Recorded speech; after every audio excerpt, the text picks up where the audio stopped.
Hey guys, welcome back to Grade Upgrade. So last video में हम लोगों ने प्रॉब्लम किया था बोर्स एटॉमिक मॉडल पे, और आज का ये जो वीडियो लेक्चर है ये भी उसी का कंटिन्यूएशन है। तो जो प्रॉब्लम्स हमसे बच गए थे आज देखेंगे हम लोग वो प्रॉब्लम्स। ठीक है, स्टार्ट करते हैं। अब क्वेश्चन नंबर 1 देखो। क्वेश्चन नंबर 1 क्या बोल रहा है? The wavelength of first line of Balmer series of an positronium atom is. अब जैसे कि हम लोगों ने पिछले लेक्चर में देखा था कि पॉजिट्रोनियम एटम के लिए जो मेरा रिड्यूस्ड मास है, अब पॉजिट्रोनियम एटम हम लोगों ने देखा था क्या था कि सिर्फ हाइड्रोजन एटम में से प्रोटॉन के जगह में अगर हम लोग क्या रख दे, इलेक्ट्रॉन का anti particle which is positron, तो हमें क्या मिल जाएगा? Positronium atom. ठीक है, अब लास्ट वीडियोस में हमने देखा था क्या मिला था, हमें इसका रिड्यूस्ड मास मिला था पॉजिट्रोनियम एटम का m मास ऑफ इलेक्ट्रॉन का आधा था ना, तो me/2।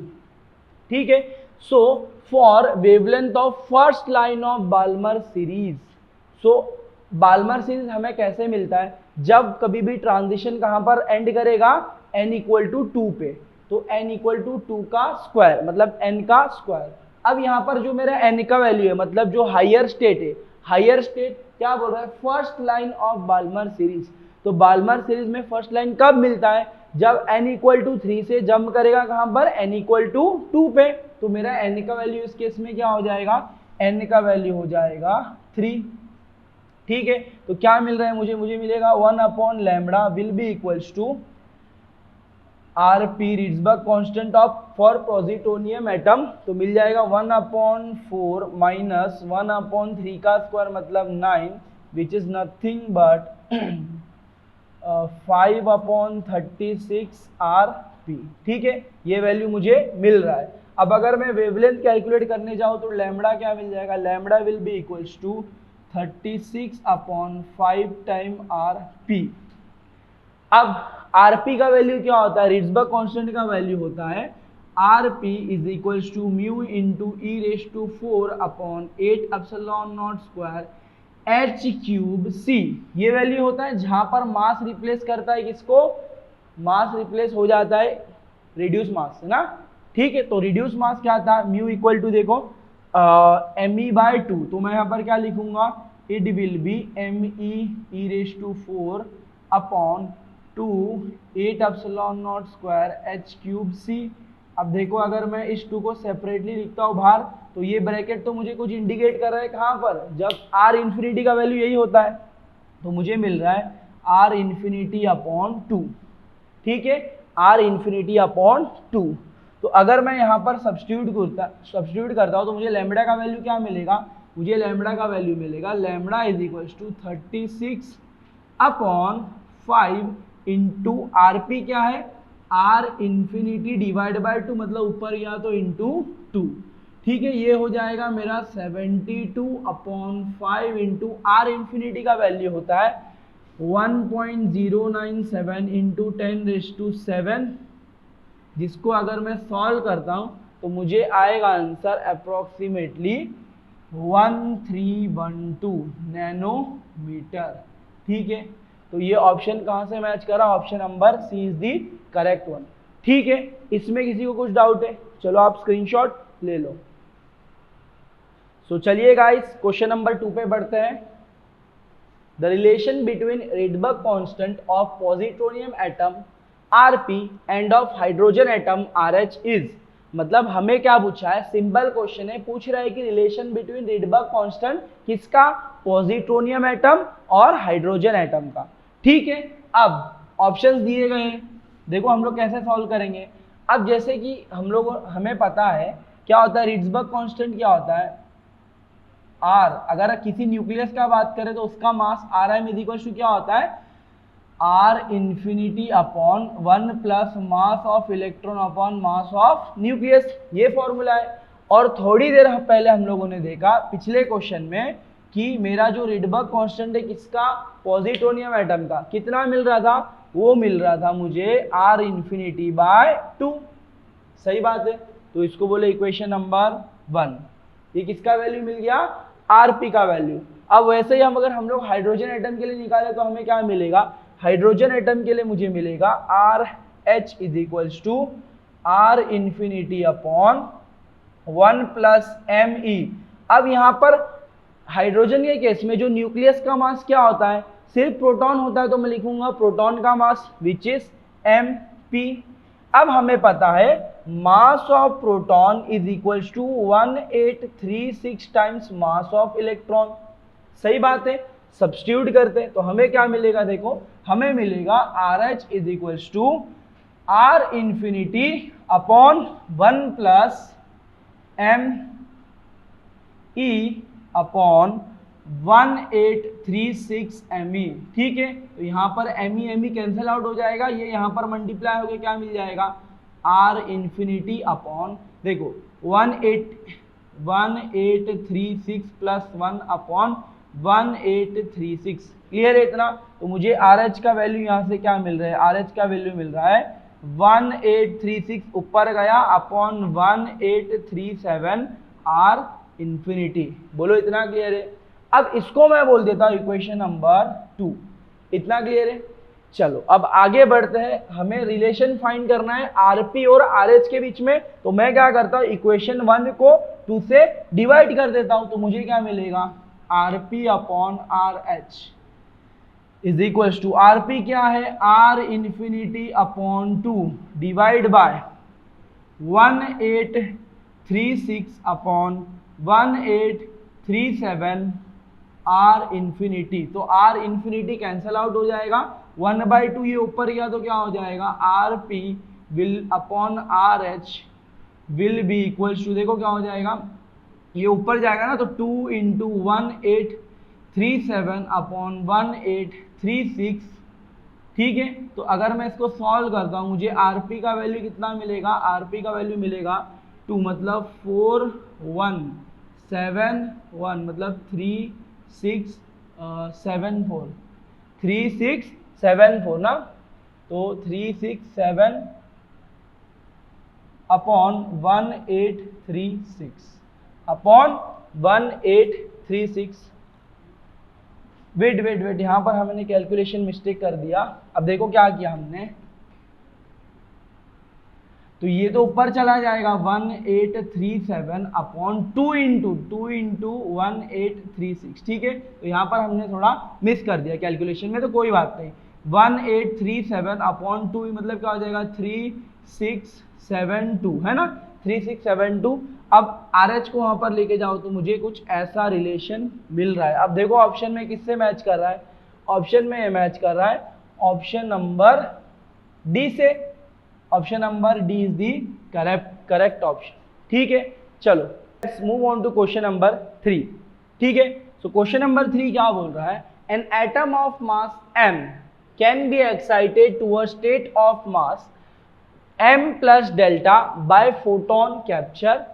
The frequency of a photon which can cause this transition is। तो ऑप्शंस हमें दिए गए। तो क्वेश्चन में क्या पूछ रहा है, क्वेश्चन में पूछ रहा है कि एक एटम है जिसका मास क्या था, m था, उसने क्या किया, कुछ फोटोन, कुछ पर्टिकुलर एनर्जी के फोटोन को एब्जॉर्ब किया और जंप किया कहां पर, एक्साइटेड स्टेट, जिसका मास क्या है, m प्लस डेल्टा। ठीक है, और ध्यान में रखना ये क्वेश्चन कहां पूछा गया है, CSIR नेट जून 2013 में। ठीक है, अब इसे कैसे सॉल्व करते हैं, सिंपल है, देखो अब पहले हम लोग क्या बोलेंगे ना, ground state energy is equals to excited state energy. किसके हिसाब से, according to conservation of energy. ठीक है, मतलब अब ग्राउंड स्टेट में एनर्जी उसके पास कितना था, सबको पता है कैपिटल M उसका ग्राउंड स्टेट में मास था, तो इंटू c² इतना एनर्जी था। बट उसने क्या किया, कुछ एनर्जी को एब्जॉर्ब किया ना, कौन सा, फोटोन का, जिसका कितना है, प्लस h न्यू। सपोज कि उस फोटोन का फ्रीक्वेंसी क्या है, न्यू। ठीक है, अब ये किसके इक्वल होगा, ये होगा m plus delta square into c⁴ plus p² c²। सही है, p² c² इसका 1/2, मतलब ये हमने यहाँ पर क्या कंसीडर किया है, रिलेटिविस्टिक एनर्जी। ठीक है, तो हमें वो कंसीडर करना पड़ेगा। तो आगे बढ़ते, अब अगर मैं दोनों साइड स्क्वायर कर दूं तो मुझे क्या मिल जाएगा। अब स्क्वायर के साथ साथ हम लोग क्या करते हैं ना, अब हमें ये भी पता है कि जो मेरा लैम्बडा होता है वो h/p होता है, सही है। और अगर मैं p बोलूँ तो क्या हो जाएगा, h/लैम्बडा which is equal to h न्यू/लैम्बडा, ये मिलेगा। तो pc का वैल्यू क्या आ रहा है, h nu, therefore pc equals to h nu. इतना क्लियर है। यहाँ पर सब्स्टिट्यूट कर देते हैं तो हमें क्या मिल जाएगा, mc² प्लस h न्यू। साथ में हम लोग ना स्क्वायर भी कर देते, तो स्क्वायर इज इक्वल्स टू, देखो क्या हो जाएगा, it is equals to m plus delta square c⁴ plus p² c² का वैल्यू हो जाएगा h² न्यू²। इतना क्लियर है सबको। अब इसका ब्रैकेट ओपन करेंगे तो हमें क्या मिल जाएगा, m² c⁴ प्लस h² न्यू² plus 2m c² h nu is equals to m² c⁴ plus delta square into c⁴ plus 2m delta into c⁴ plus h² न्यू²। अब देखो h² न्यू² यहाँ पर भी सेम है, यहाँ पर भी सेम है, तो कैंसिल आउट हो गया। और कुछ कैंसिल आउट हो रहा है, m² c⁴ और कुछ कैंसिल आउट हो रहा है, नहीं, बस इतना ही है। अब क्या करते हैं हम लोग, इसको आगे लिखते हैं तो हमें क्या मिल जाएगा, हमें मिलेगा 2m c² h nu is equals to क्या मिल रहा है, डेल्टा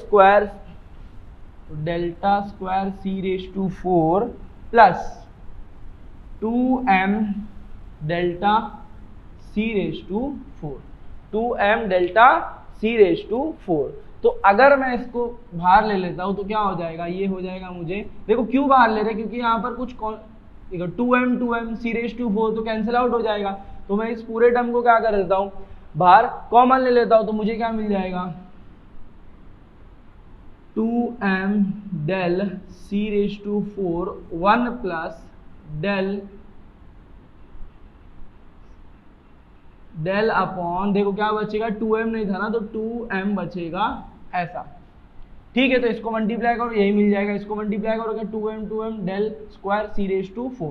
क्लियर है इतना। चलो अब देखो यहाँ पर क्या था, 2m c² h न्यू, सही बात है। देखो 2m कैंसिल हो रहा है, c² c कट के स्क्वायर बच जाएगा, तो मुझे क्या मिलेगा, h nu will be equals to del, ठीक है, del c² into 1 plus del 2m, ऐसा मिल रहा है। तो मेरा न्यू फ्रीक्वेंसी फाइंड करना है, तो क्या हो जाएगा, del c² upon h into 2m से मल्टीप्लाई कर दो, 2m plus del upon 2m, ठीक है। तो इसको अगर हम लोग देखने जाए तो कैसे लिख सकते हैं, इसको हम लोग लिख सकते हैं del c² upon 2mh into del plus 2m, ऐसे लिख सकते हैं। तो ये ऑप्शन देखो कहाँ पर मैच कर रहा है, ऑप्शन नंबर ए भी नहीं है, बी भी नहीं है, सी भी नहीं है, तो del c² 2mh del plus 2m, तो option correct one is option number D. तो आप स्क्रीनशॉट ले लीजिए।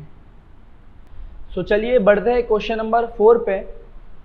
सो क्वेश्चन नंबर 4 क्या है, the first ionization potential of K is 4.34 electron volt, ठीक है। The electron affinity of Cl is 3.83 electron volt and the equilibrium separation of KCl is 0.3 nanometer.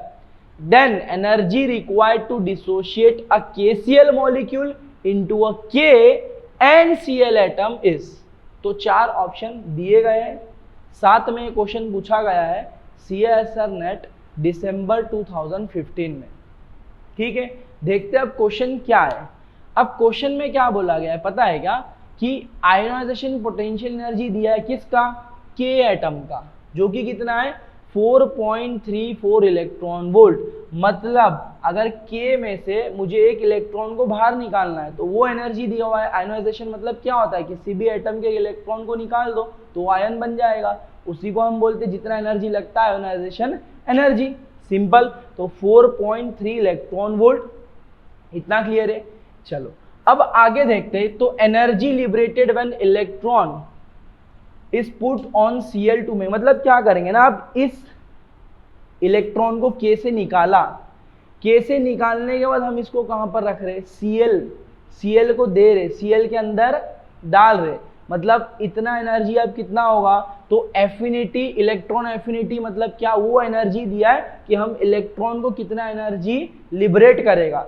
मतलब जब K से निकला K प्लस हुआ, साथ में Cl क्या होगा माइनस, कब इलेक्ट्रॉन लेगा तो, अब सिंपल सी बात है, जब इलेक्ट्रॉन किसी ऑर्बिट में जाएगा, जो कौन से भी लेवल पे होने दो, तो कुछ तो एनर्जी रेडिएट करेगा, लिबरेट करेगा ना, तो वो एनर्जी होता है कितना, 3.83 इलेक्ट्रॉन वोल्ट। तो 3.83 इलेक्ट्रॉन वोल्ट, ठीक है, इतना एनर्जी दिया है। अब हमें पता है जब K प्लस फॉर्म होगा और Cl माइनस फॉर्म होगा तो कितना एनर्जी ले रहा है, ले रहा तो एनर्जी कितना, हम लोग मतलब K को प्लस करने में कितना एनर्जी दिया, 4.34 इलेक्ट्रॉन वोल्ट, और Cl फॉर्म होने के बाद कितना लिबरेट कर रहा है, 3.83।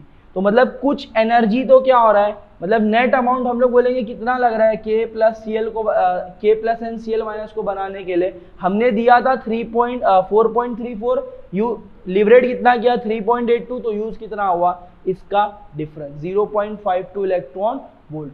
चलो इतना क्लियर है। अब देखो क्या बोल रहा है, नेक्स्ट स्टेप क्या करना है हम लोग को। अब हमें पता है कि K प्लस और Cl को बनाने में जो भी एनर्जी लगेगा, मतलब जो भी एनर्जी K प्लस और Cl को डिसोशिएट करने के लिए लगेगा, वो किसके इक्वल होगा, उसके पोटेंशियल एनर्जी के, मतलब K और Cl के बीच में जो पोटेंशियल एनर्जी रहेगा वही उसके इक्वल होगा।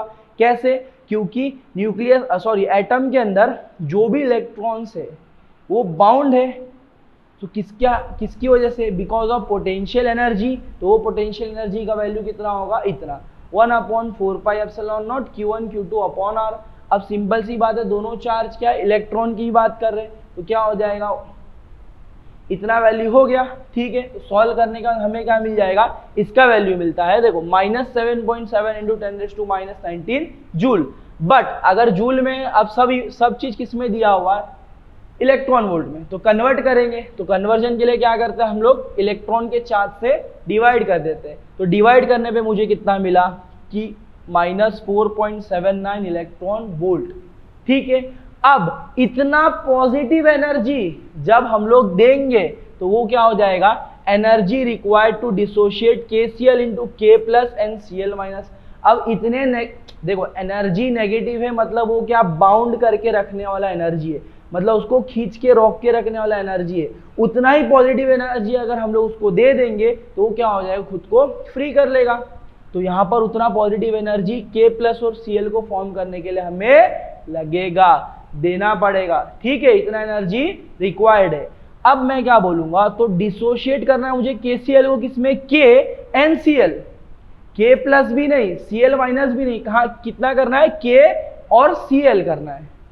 इसका मतलब क्या कि जब मैंने ये एनर्जी का डिफरेंस था, ये किसने था, एक्स्ट्रा एनर्जी यूज हो रहा था प्लस और Cl माइनस करने के लिए, तो हम लोग बोलेंगे कि हमने जितना भी पोटेंशियल एनर्जी, मतलब जितना उसको क्या कर रहे हैं, K प्लस और Cl माइनस बनाने में यूज कर रहे हैं, उतना जितना यूज किया था उतना उसको माइनस कर देते, तो क्या बच जाएगा, K एटम और Cl एटम, मतलब KCl को K में और Cl में डिवाइड करने के लिए जितना एनर्जी लगेगा उतना। क्यों, क्योंकि इतना एनर्जी 4.79 एनर्जी तो क्या लग रहा है, K प्लस और Cl माइनस को अलग करने के लिए, साथ में 0.53 एनर्जी क्या लग रहा है हम लोग को, इसका जो डिफरेंस है एनर्जी मिल रहा है हम लोग को, K को इलेक्ट्रॉन उठा के इधर आता है लिबरेट करता है, तो लिबरेट करने का कितना एनर्जी वो यूटिलाइज कर रहा है, इतना कर रहा है। तो इसका डिफरेंस ही हमारा क्या रहेगा कि डिसोसिएशन एनर्जी, मतलब जो एनर्जी रिक्वायर रहेगा K एटम और Cl एटम को बनाने के लिए 4.27 इलेक्ट्रॉन वोल्ट। तो ऑप्शन में देखेंगे, ऑप्शन मैच कर रहा है 4.27 और ये 4.28, तो option number C is the correct one, ठीक है। So you can take this screenshot. So बढ़ते हैं क्वेश्चन नंबर 5 पे। क्वेश्चन नंबर 5 क्या है? The wavelength of the Balmer lines of hydrogen is 656 nanometre. ठीक है, वेवलेंथ दिया हुआ है बाल्मर लाइन के लिए, किसके लिए? हाइड्रोजन एटम के लिए। फिर बोल रहा है the wavelength of the corresponding line, मतलब सेम बाल्मर लाइन किसके लिए? For a hydrogenic atom. Hydrogenic atom मतलब क्या? उसका सारा इलेक्ट्रॉन निकला, मतलब Z इक्वल टू 6 सर पता है सबको, कार्बन होता है। अब वो हाइड्रोजेनिक कब बनेगा? जब कार्बन के 6 इलेक्ट्रॉन में से 5 को निकाल देंगे, सिर्फ एक इलेक्ट्रॉन रखेंगे, तो उसको क्या बोलेंगे हम लोग? Hydrogenic atom. And nuclear mass of 19.90 into 10⁻27 kg। तो बिना इस मास को यूज किए भी हम इसको सॉल्व कर सकते हैं। अब वो कैसे, देखो। अब ध्यान में रखना, ये क्वेश्चन रिसेंटली पूछा गया है CISR नेट जून 2020 में। ठीक है, तो देखो 4 ऑप्शन दिया गया है। अब कैसे सॉल्व करेंगे? सिंपल है। पहले बोलेंगे बाल्मर लाइन किसके लिए? हाइड्रोजन एटम के लिए। तो बोलो 1/λ किसका? Hydrogen atom H is equals to क्या होता है? Is equals to R infinity in Z square ना। Z हाइड्रोजन की बात है तो मतलब क्या रहेगा? Z equal to 1। तो क्या हो जाएगा? Z स्क्वायर के जगह में 1 स्क्वायर लिख देता हूँ, क्या हो जाएगा? 1/बाल्मर लाइन। कौन सा बाल्मर लाइन के लिए बोल रहे, तो हम लोग क्या बोलेंगे? क्या हो जाएगा? 1/2 स्क्वायर माइनस 1/3 स्क्वायर, मतलब फर्स्ट बाल्मर लाइन ना। तो बोलो क्या हो जाएगा? हमें मिल जाएगा 1/λ H will be equals to R infinity into, देखो ये क्या हो जाएगा? 9 माइनस मतलब 5/36 ये मिलेगा। इसको बोलो इक्वेशन नंबर 1। ठीक है, इक्वेशन नंबर 1। अब हम लोग क्या करते हैं ना, सेम चीज किसके लिए निकालते हैं? Hydrogen atom Z equal to 6 के लिए। तो Z इक्वल टू 6 क्या होता है? Z इक्वल टू 6 होता है कार्बन, तो लैम्बडा C लिखते हैं। इक्वल टू क्या हो जाएगा? बोलो इक्वल टू हो जाएगा R इंफिनिटी के जगह में, R इंफिनिटी नहीं आएगा, H आएगा ना, RH। यहाँ पर भी क्या आएगा? RH। ठीक है, तो RC इंटू इसके लिए भी क्या आएगा? 5/36, क्योंकि सेम करस्पॉन्डिंग लाइन बोला हुआ है ना। 5/36, इसको बोलो इक्वेशन नंबर 2। अब हमें करना क्या है? हमें फाइंड करना है इसके करस्पॉन्डिंग जो वेवलेंथ है, मतलब लैम्बडा सी को फाइंड करना है। अब सिंपल है, कैसे फाइंड करेंगे? जब हमें RH और RC का वैल्यू पता होगा। अगर मुझे ये दो वैल्यू पता होगा तो मैं दोनों को डिवाइड कर दूंगा। तो RH क्या होता है? RH इज इक्वल्स टू अभी हम लोगों ने थोड़ी देर पहले जो क्वेश्चन किया था उसमें हमें RH का value in terms of infinity क्या मिला था? इन टर्म्स ऑफ इन्फिनिटी हमें मिला था 1836 अपॉन कितना मिला था? 1837 ना, 1837 R इंफिनिटी। और RC का वैल्यू कैसे निकालेंगे? RC will be equals to, देखो R इंफिनिटी इंटू मैं क्या लिख सकता हूँ? म्यू अपॉन ME, है ना। मतलब R इंफिनिटी क्या है? मास। ME रेस टू 4 ना, ME इंटू E⁴, तो ME cancel, mu E⁴ upon वही हो जाएगा। देखो सिंपल नहीं समझा कोई बात नहीं। देखो क्या होता है? Mu E⁴ upon 8ε0² H³ C is equals to, अब मैं क्या करता हूँ ना, दोनों ME मास ऑफ इलेक्ट्रॉन से ऊपर नीचे मल्टीप्लाई कर रहा हूँ, तो क्या हो जाएगा? देखो ME⁴, तो मैं इसको क्या लिख सकता हूँ? इतने पार्ट को क्या लिख सकता हूँ? इसको मैं लिख सकता हूँ R इंफिनिटी, बचा क्या? म्यू अपॉन बचा क्या? मास ऑफ इलेक्ट्रॉन। ठीक है, मास ऑफ इलेक्ट्रॉन। अब बोलो म्यू किस केस में है? RC मतलब कार्बन के, Z इक्वल टू 6 के लिए। तो क्या बोलेंगे? क्या होता है? M1 M2 upon M1 plus M2। सही बात है, तो बोलो 6 time ME into ME upon 6 ME plus ME। सही बात है, तो मुझे क्या मिल रहा है? मुझे मिल रहा है 6ME² अपॉन 7ME। तो ये कैंसिल आउट हो जाएगा, बचेगा क्या? 6ME upon 7। सही है, 6ME अपॉन 7। तो अगर मैं इसको यहाँ पर सब्स्टिट्यूट कर दूँ तो मुझे क्या मिल जाएगा? 6/7 RC ना। तो मुझे वैल्यू कितना मिल जा रहा है? 6/,